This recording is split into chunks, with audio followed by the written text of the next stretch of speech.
Divine Favor TV show. I'm your host, Divine Favor, and today we are starting season 5, episode 1, and we're going to be talking to two beautiful young ladies about the struggles of being a single parent in today's society. And we all know that that has been a struggle for a very long time in our country. The good old...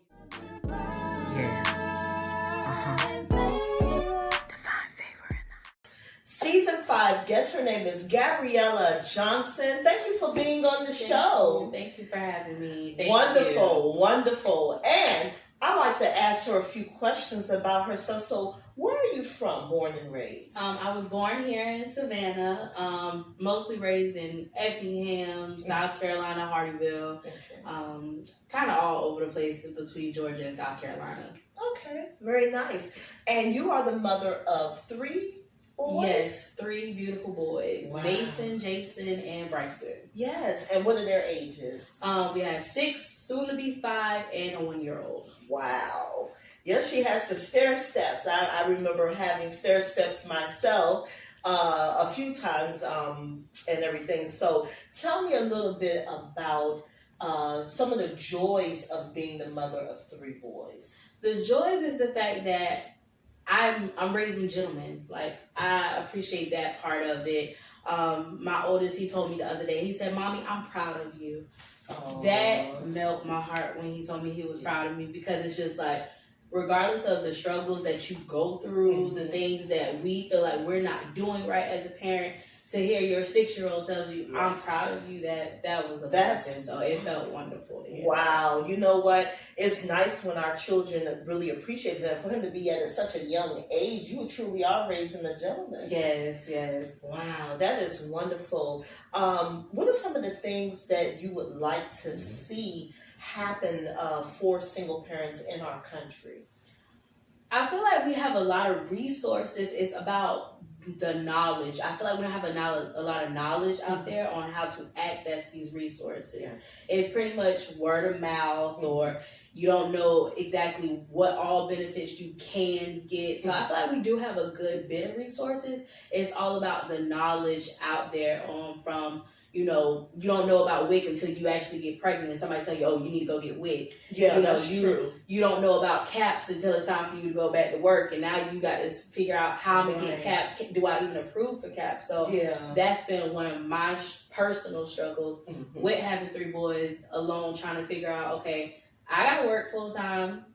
How am I going to be able to afford childcare for these kids? Exactly. And that's one of the main issues that in our country that we have, is there are not enough affordable childcare. Childcare is so very expensive these days. I think it's like $110 a child or something at this point. Bryson daycare, when he was in daycare, thank God for grandmas, but when he was in daycare, it was $540 a month. That's $270 every 2 weeks out of my check. Wow. And so it's almost like, I remember, and when I had children, I'm talking about the early 90s, almost like the late 80s, early 90s. And when I first had children, daycare was probably maybe $65 a week. Right. Or something like that. And even then, that was expensive for me. And they didn't have a lot of programs to help you then. And so I'm glad that they now in 2020 have some more programming to help young parents or young mothers that are struggling with being able to pay for daycare. But I feel like our country can do a lot better, and that makes the requirements so stiff. Completely. Because if you're in school or if you're in college, you're trying to take night classes or night school, or sometimes getting your high school diploma, it has been a struggle for the mothers in our country to be able to get those things, because the government just makes it so difficult. Yeah, I completely agree with that. Yeah. Me being a store manager,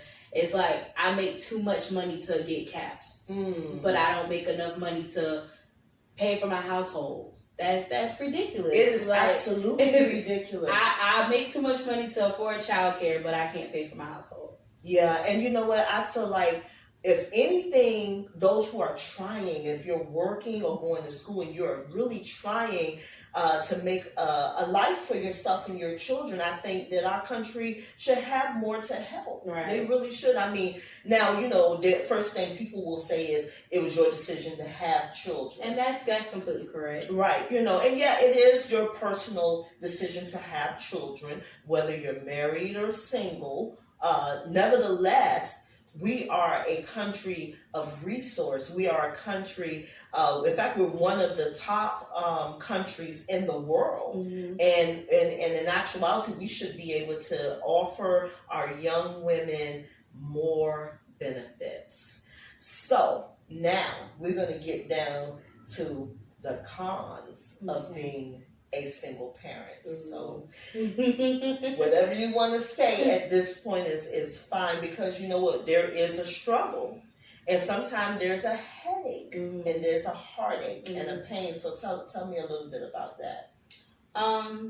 For me, I have 3 children, 2 dads, and with my dad, my own personal father, he was very active in my life. Even though my parents weren't together, I still went with my dad often. I moved in with him when I was 15. So I was one of those children that was able to see their dad and be around their dad. I have both of my parents.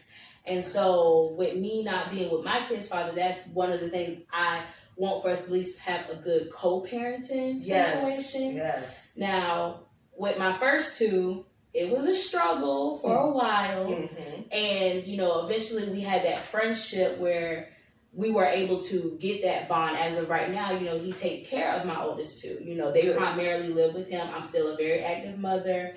I do everything I'm supposed to do with them. But with me having the youngest one on my own, and being a store manager, which requires me to be answer my phone 24/7. Sometimes I got to go to work because somebody called out of work. Yeah, it's easier for them to be for them to live with him versus being with me. So we have a pretty good co-parenting situation now. Yeah. Me and the second one, we're working on that one. That's still a fresh situation. Yeah. I think we had a little bit of a breakthrough recently, but good. I try to be reasonable. I'm not one of them type of people. I don't have any of my kids' dads on child support. I'm not on child support. I just want you to do what you're supposed to do. That's right. That's the only thing that kills me, is when you know that this person can be great. You know they can do what they're supposed to do. And they kind of choose not to, or they want to do it to where it's benefiting them. So that's my only con with the parenting situation right now. Understood. And that's a new term, co-parenting, because when I was raising children almost 30 years or so ago, there was no such thing as co-parenting. Even though they were doing the co-parenting, we just didn't have an official title for co-parenting. So I kind of like that word, co-parenting, because it also puts the responsibility between the 2 instead of just one. Correct. And it does take time. I will say that the difficultiness between male and female, and struggles between how men react and how women react. And women, we've always been nurturers. We've always been the ones to stand up first for responsibility. And the men have, over time frame, we know in our country, it's just history, unfortunately, that dads were missing, or the men weren't there.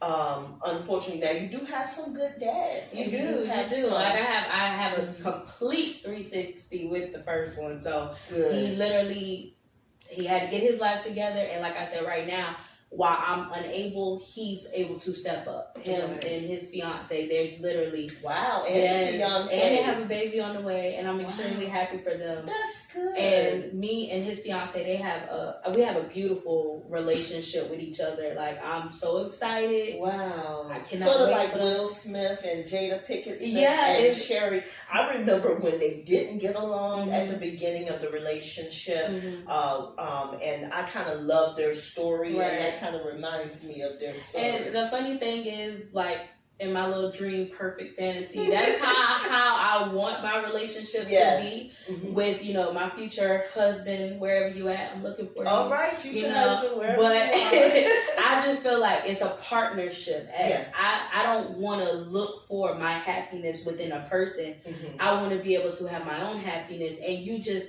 help carry it along, and you know, a That's little bit right. here and there. We all do our So, part, and I it equals up to appreciate that. 100%. Yeah, that's one thing I do love about Will and Jada. Fun fact, but yeah. the co-parenting, like I said, I had it from my parents. If it was drama behind the scenes, I didn't know about it until I got older. And that's really something, because a lot of people can't say that. Mhm. A lot of people saw their parents fighting, or the mom was always putting the father down, or the other parent down in front of the children, in which it caused a negative effect Yeah. in how the child thinks, or it shapes how they feel in the Mhm. relationship with them. And it's good not to do that. Correct. And I'll say that again, it is good not to do that, even though there may be problems and difficulties with the other parent, whether it's the mom and that has the children, or the dad that has the children, and vice versa. It's good to never talk down about the other parent to the Right. children or in front of them. Grown folks' business, it needs to be grown Right. folks' business. And you know, and in actuality, all of us at some point were guilty of it. Mhm. My generation was really guilty of it. At one time, I have friends and associates that would just totally badmouth the dads in front of the Yeah. kids, and it made the kids not want to have a relationship with the other parent. That's completely true. My Yeah. my other sibling, I'm sorry, Mhm. my other siblings, they literally have different versions of my dad. Mhm. I have he was present. One of my sisters that I'm close with, talk to her every day. Her experience is more like he was there, but he Mhm. wasn't there. Mhm. And then another one, it was just kind of like that was my dad, and that's and it. that's it. Yeah, by title. So we all same dad. Yeah. Different mamas, different situations, and it's all about the parents. You want to have a healthy relationship with the other parent, Yeah. because at the end of the day, it's going to help your children strive. Exactly. That's my importance with it. Like I said, I can't raise my children to be men. My job is to raise them to be gentlemen. Oh, I want their future wives to be proud to call them their husbands, their children's father. Mhm. You know, I want to instill that in my children, because I'm raising 3 black men. Yes, you Well, are. 3 black gentlemen. That's right. In this society, and we know that the world has always tried to put negativity on our young black men, and in actuality, some of them are doing some really great things out here, and some of them were raised by some really great parents. Exactly. And you don't hear that. You hear the negativity Yeah. about that. So you have 3 little kings Yes. that you are raising, Yeah. and that is a wonderful blessing. And I do want to ask you though, how long did it take you with the first father of your children for things to kind of straighten out? Because you said it was really rough and rocky at the beginning. We had to separate due to, you know, infidelity. He cheated a lot. I lost my dad 2 months after we had our oldest. I had to drop out of school and stuff like that. Well, like I finished high school, but I had to drop out of college the first semester. Mhm. So it was difficult because I was dealing with postpartum depression, didn't know I was. Wow. And I wasn't there for him the way he felt that I needed him, you know, the way he Mhm. needed me.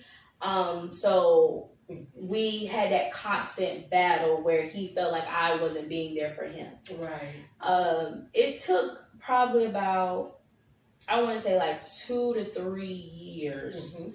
before we were able to actually get to where we are now. Mhm. And one thing I do pride my boy's dad on is the fact that we had a friendship in the beginning. We had a strong friendship. We knew when we had children that we wanted our kids to be successful, Mhm. whether it was just being, you know, a trash man or something. We wanted to make sure that they were That's not true. on the streets, you know, doing things to get them in trouble. We didn't want them Right. behind bars. And so Mhm. he's completely involved with them even when we weren't together. But as far as the financial help Mhm. and, you know, being there when I needed, like he lived in Florida for a while and he lived in New Jersey for a while. Wow. So I completely was doing it, between myself and his mother. That was about it. So I had some good, strong grandmothers with both of them. That's both great. Of That's them. wonderful. Wonderful, wonderful.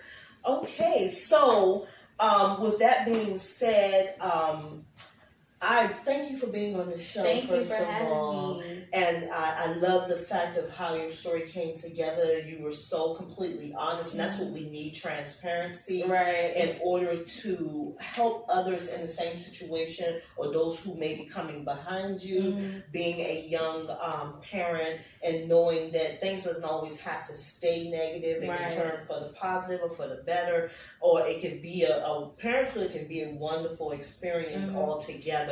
And it doesn't really matter if the parents are married or not, that you can still have that. Right. So I appreciate you being on the show. Thank you so much. Gabriella Johnson, guys, and you may see her again for an update show in our next season to see how her and her 3 young gentlemen are doing. Thank you.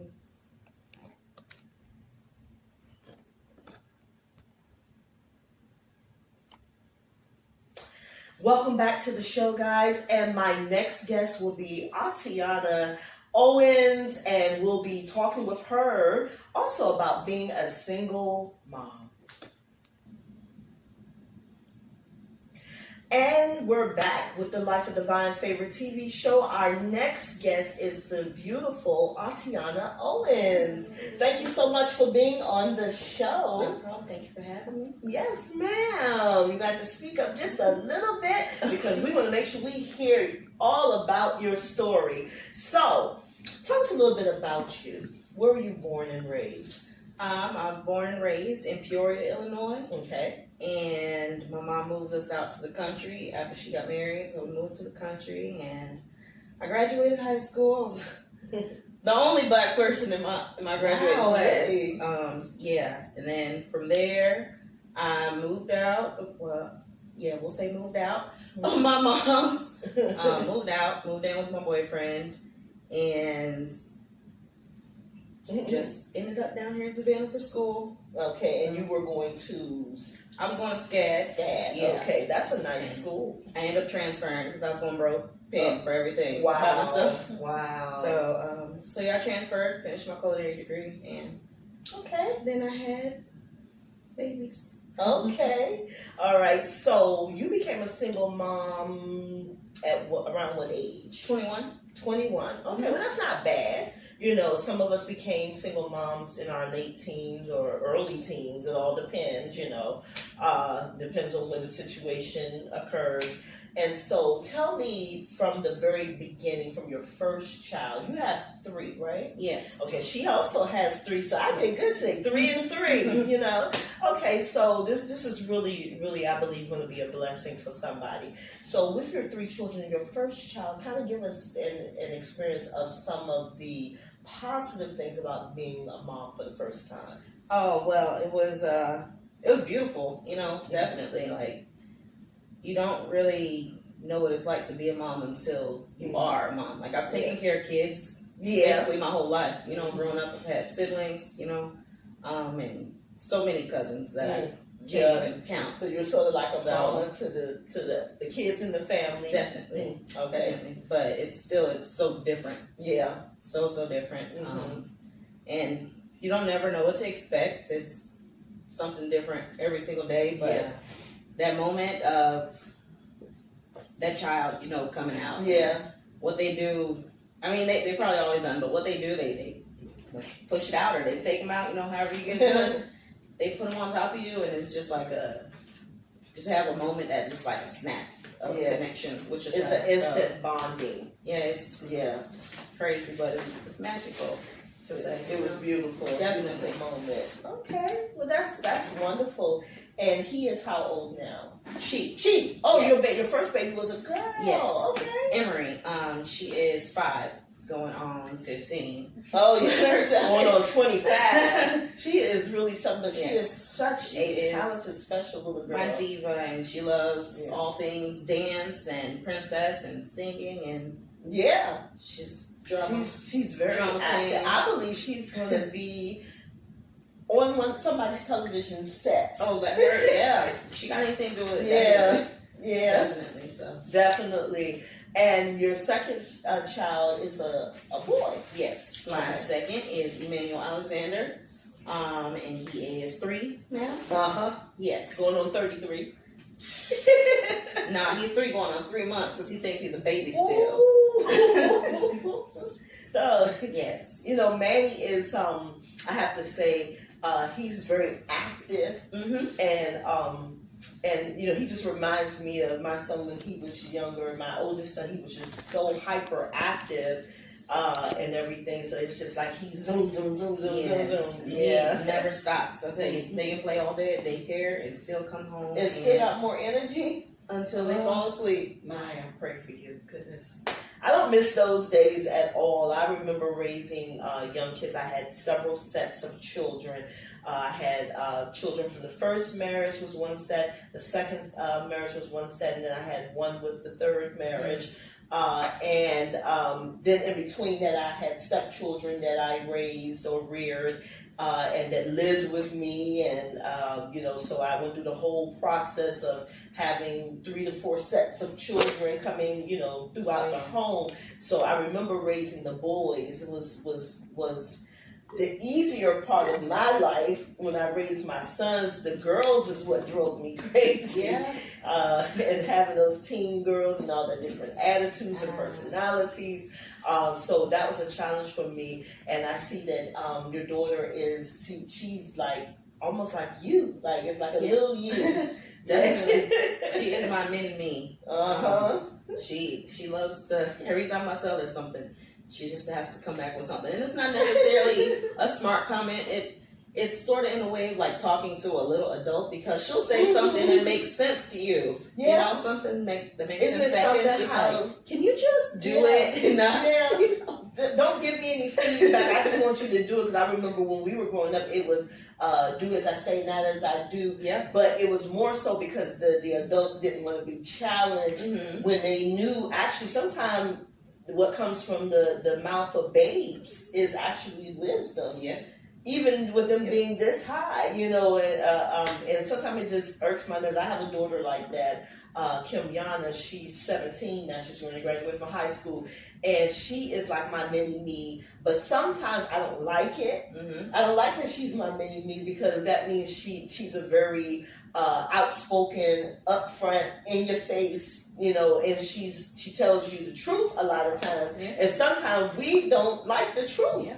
You know, as parents, as you guys are raising your kids and the kids are getting older, you'll see what I'm talking about. Them teen years, Lord have mercy on your soul. And I always said, I don't like teenagers. I always said it's not that I don't like them. I just don't like going through the verbal and the back and forth and the headache and all that other stuff. So not trying to skate it, but Lord, I pray for both of these beautiful young ladies, especially those 3 boys. But you know, like you said, you're raising gentlemen, so it might not be all of that, because you have a great co-parenting system. Now, what I do want to talk about now is your last little one Yes. is Eli. Mr. Elias. I call him Yes, Mr. Grumps, and oh my God, I'm so in love. I never even thought I could be in love again like that, besides being in love with dang up Mr. Mario or whatever. Yeah. Anyway, but Eli is he has such the cutest little face. Yes, ma'am. And he has the most pretty little eyes. And I was like, oh my God, this is my little grandson. I am so proud. And I must say that just watching you with your 3 kids, I see that you are dedicated to making sure you do your very best in raising the kids to your best ability. Yes, ma'am. Even when you're going through ups and downs, and I know we're going to talk about that also. Tell me, being the mother of 3 children that are so close in age, what's been some of the struggle? Well, definitely want to hit on like kind of what you guys were talking about earlier with the benefits from like the government assistance. Me, I had an issue when my oldest two, their dad went away, and we broke up after years of being together, and so I lost that. I lost that financial help, Support. basically, yeah. And especially when he went away to prison. Oh, wow. So yeah. I had a pretty decent job, and I made a really good wage. I was working my way up, but I couldn't get any help. I made too much money, apparently. Yeah. I couldn't get food stamps. I couldn't get child care assistance. I had medical benefits for some reason for myself. I knew the kids would be able to get it, but I couldn't get anything else. Yeah. And then so, with them having such a minimal cutoff, I was like $10 over or something like that. So I couldn't get anything.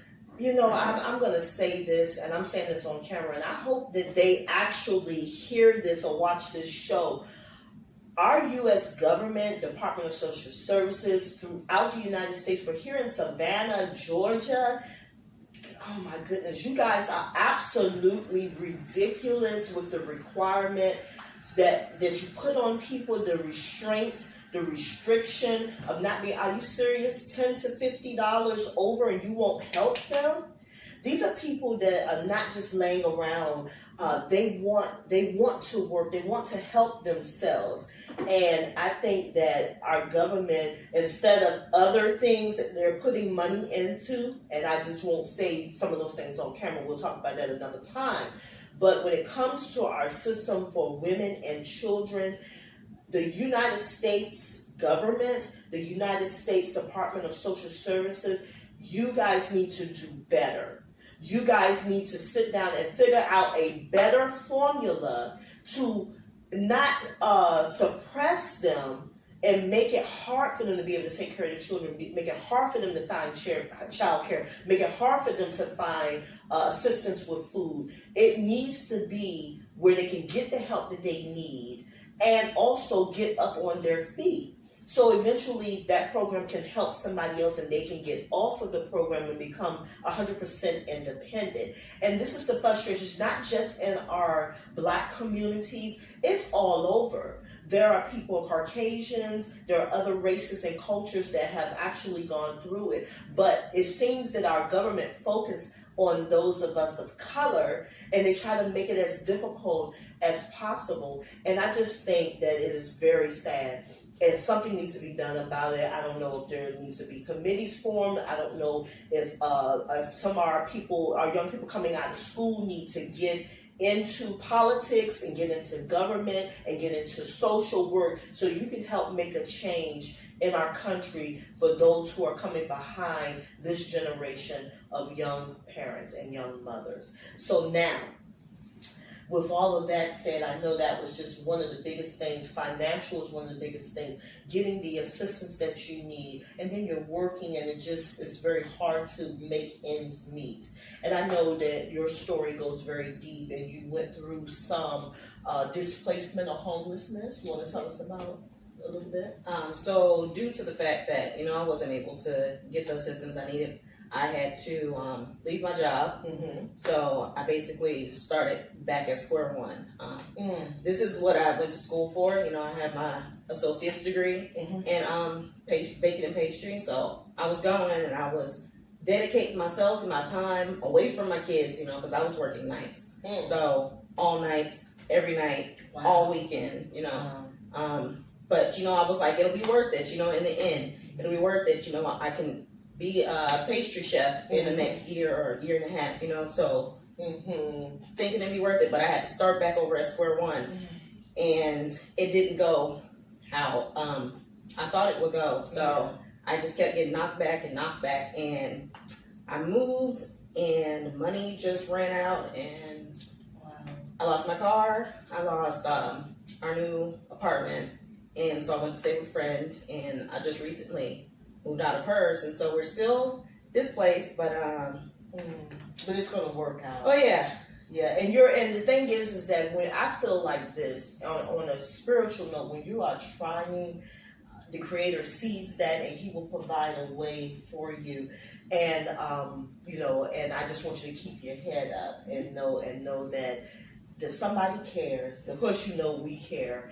but somebody cares, and you're gonna get through this, and you're gonna get back to 100%. So, Definitely. what I want to talk about next is the fact that the support of you have two fathers of your children. Yes. Okay, so the first father, when did it have a positive change? Was it rocky at the beginning, or it was always positive throughout?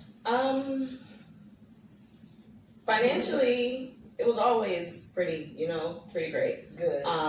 He's a great father from Good. day one. He started out as a good boyfriend, but it just didn't end up being, Yeah, so you guys just decided to co-parent. Yeah. it just kind of led to that. Okay. We're still working on, pulling it all together. yeah, definitely. So we're at a spot where we don't know, well, I don't know whether we want to be together or Yeah. whether we're just gonna, co-parent. He Yeah. has other children Mm-hmm. now, and I have another child Yeah. also, so that kind of threw us. But I know either way, I think we definitely have a better friendship than Yeah. we started out with because we've been through so much together. Yes. But he will always be there for his kids, definitely. Good. So and you know- he's even helped out with the new baby. Yeah, with Eli, Definitely. And you know what? Actually, that in itself is a blessing because you don't get that everywhere. Yeah. There are times where there's separation. That's not my child, that type of thing, whatever. So that's really good that he does have a positive attitude and he's helping you, as much as possible. And being that he just came from, his situation and trying to get back up on his feet, I commend him for that. Definitely. Because you have a lot of black men that'll get out of prison and go to doing something that they know. So he was always a good father, financially, definitely. He always did everything he could for his kids from day one. And he just was not a good boyfriend. Yeah. So I just decided after trying that I wanted to leave it alone. And when he went to prison, lost all that financial support that he still gave me even after we broke up, or we were kind of like in a middle place, but so I had to try and find a way, and it's just been a struggle. Yeah, I can understand that. It's kind of hard when the father of your children, ends up in jail for something or another, decisions, that they've made in their life. It can have an effect on the mother and the children, and I don't think people really think about that when they decide to go out there and do whatever it is that they're doing. And I can say that I see an example of a very strong young lady that has been knocked down a million times, but you continue to get up, and that's where your success is going to come from, not only as a mother, but as a woman. So, now you were telling us about the first father. Let's talk about your youngest child's father a little bit, and some of the things that has kind of been not going correctly a little bit, but in hopes that it will change in the near future. Yes. So it started out, we were just, we were casual, whatever. We both got out of bad relationships. Yeah. Me with my kid's father, and him with someone he'd been long term. So we were just having fun, and I ended up getting pregnant. Yeah. And he didn't necessarily want me to have the baby, but I told him from day one that, if anything happened, that was no options. That's right. But one. So, I had the baby, and at the beginning it was just kind of like he didn't really care to, to check on me and things like that. And I understood that to a point because he did have a girlfriend, like, what do I look like? Asking some other girl what she's doing, how she's doing. But at the same time, I'm here and I'm pregnant and I'm going through so much emotionally. And, like, we used to talk all the time and now we just can't, so. Wow. It was an experience. Yeah, it was difficult, I'm sure. And then he got to a point where he wanted to reach out, and I don't know what they had to do. So he reached out and we went on for a few months. He would check on me, Yeah. every once in a while, and then it stopped Again. Yeah. Yeah. And so I had Eli, and we went through. I feel like he didn't want to sign the birth certificate. Oh. Wow. He asked me for a blood test, Oh. and I told him, I said, well, we could have done that months ago. Mhm. Like, we could have done that before the baby was born. Now he gets here, and you want to do that. And it kind of hurt, it did, because I thought that he knew me better than that, Yeah. Yeah. we weren't like super close, but he knew things that, I didn't tell anybody. He knew kind of the struggle that I was going through. Mhm. And I thought he knew me better to think that I was somebody that just like doing you one day and I'm doing somebody else the next, and somebody else, so yeah, that can so I can understand that. It's almost like an insult yeah, to injury. It is it's a horrible feeling when you participate in a intimate relationship with somebody, and then they just up and want to even not claim the child, or even they have some type of problem with the whole situation. But what they don't realize is we created this situation together. yes, Nobody was forced, nobody was raped, Mhm. or anything like that. So I didn't even want to mess with him. For one, we were parked outside of your front house. Yeah. He's like, oh, come on. You know how they do. Here. all And I guys was are like, like nah. that. Yeah. I was like, nah, leave it alone. And he just kept coming at me, and eventually, I'm like, Well, okay. he's feeling you at the time. Us guys, Yeah, he wanted some booty. Ooh. Well, hey, we all been through that stage, and the guys out there, young ladies, sometimes they just want the panties, and we just have to be transparent and honest about it, and we just have to know. Just make better choices as young adults, male and female, because you're both kind of responsible for whatever happens in that bedroom or that car or wherever it is that it took place. And so, we know that some of the struggles you went through personally, being that you are the mother of my youngest son's first child, which is Eli, Mr. Grumps. I love Mr. Grumps. Yes. But, we watched you struggle and go through that, and my family and I, that's why we reached out to you so much, and we tried to give you a support system in regardless of what my son was dealing with whether he wanted a child or not, or whether he wanted to admit to the situation or not. Regardless of the fact, Eli is a life, and he is here now. And in actuality, he has accepted his son finally. And he just needs to do a little better. Yes. And we know that he's kind of in a situation, and I'm pretty sure a lot of people, that follow me on social media as Divine Favor or as Kimberly, they know that that he has had 2 children kind of back to back. 3 months apart. What, 3 months? Almost 3 or 4 4. months. Almost 4 months apart. I lost track at the time. I knew it was like close. I didn't know if it was He's 3 or almost 4 4 months. months. Almost So. 4 months. Wow. Time go fast. Yes. And so we're kind of dealing with a situation, but I feel like that people in itself, families should pull together, whether it's the dad's family or the mom's family. If the dad's family can pull together with the mom of the child, it should be that way. You need some type of support to do those things, and no, we can't replace the relationship between the child and the father, but what we can do is supply the love and the support as much as we possibly can. And I hope that we have displayed that to you. Yes, ma'am. And we intend to be a part of you two's life for as long as Eli is alive, and you're raising him, and then when he becomes an adult. Sometimes relationships last forever, and sometimes they last for a season and a period of time. And I will say this as a mother of several children and as a grandmother of almost 8 children now, I was not happy with what happened. And I did not like what happened. I did not like how he was treating you. And it just really broke my heart. And so that's why I wanted you to know that we love you and we reached out to you. And you are a part of us now.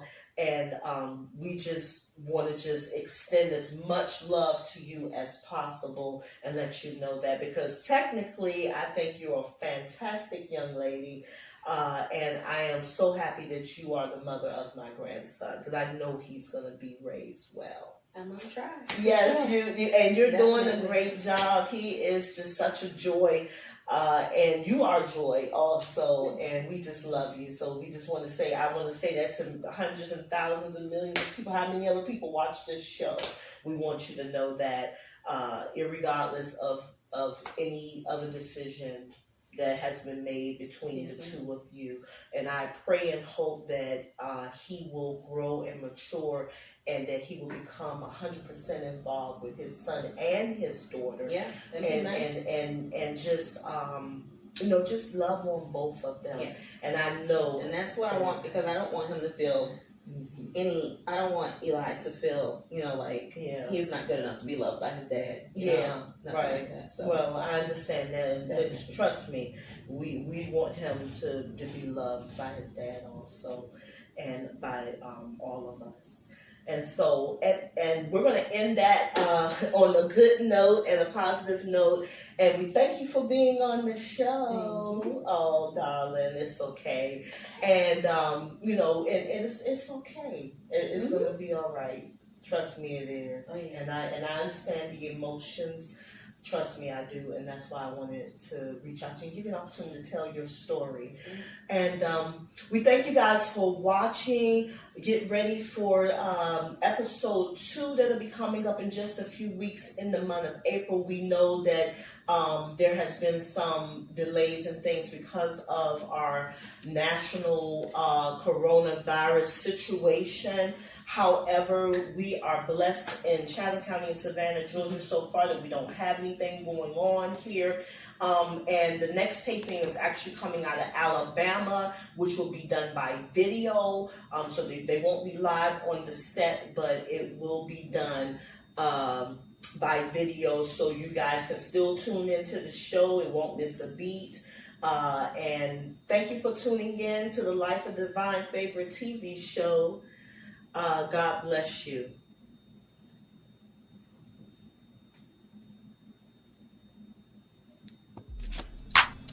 It's the life Divine favor, divine favor, divine favor, It's the life divine favor,